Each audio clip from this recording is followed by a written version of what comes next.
আমার নাম আগে ছিল জুবাইদা, এখন অন্য নাম তানবীর। আমি মাদ্রাসা ছিলাম, মাদ্রাসা থেকে বাড়ি এসেছি। তারপর আমি রাত্রে ঘুমাইছি, আমি কোনো কিছু অনুভব করি নাই। তারপর সকালে উঠে দেখি আমি চেঞ্জ হয়ে গেছি। তারপর আমি আমার বাবা মার সাথে বলি, তারপর তারা আমার বলছে যে আমরা দেখি কিছুদিন। তারপর আমরা কিছুদিন দেখছি, তারপর আমরা ডাক্তার দেখাইতে গেছি। ডাক্তার দেখাইছি, তারপর এই জামা কাপড় চেঞ্জ করছে ওরা। আমার এখন কোনো সমস্যা নেই। শেষ করে মাদ্রাসায় দেওয়া হয়েছে। মাদ্রাসায় দেওয়ার পর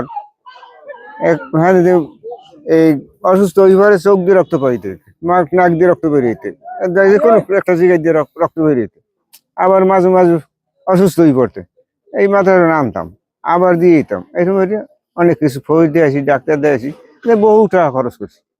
করার পর এরপর একটু সুস্থ দিকে গেছে পর আবার ফিরে ওই আশা সিদ্দিকি মাদ্রাসা পরিবর্তন করে আর একটা মাদ্রাসা দিছি।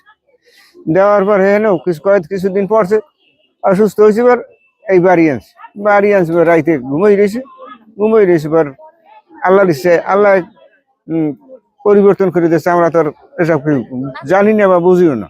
হ্যাঁ, ও নিজেই কইছে আর মা বাপের যে এই অবস্থা।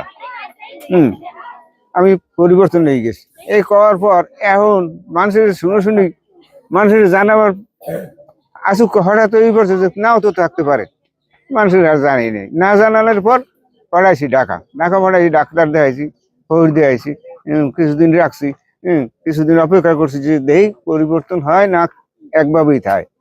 এরপরে যে না দেখি যে মাসখানে হয়ে গেছে, 1-1.5 মাসের মতো হয়ে গেছে, এখন পরিবর্তন আর হয় না ওই একই।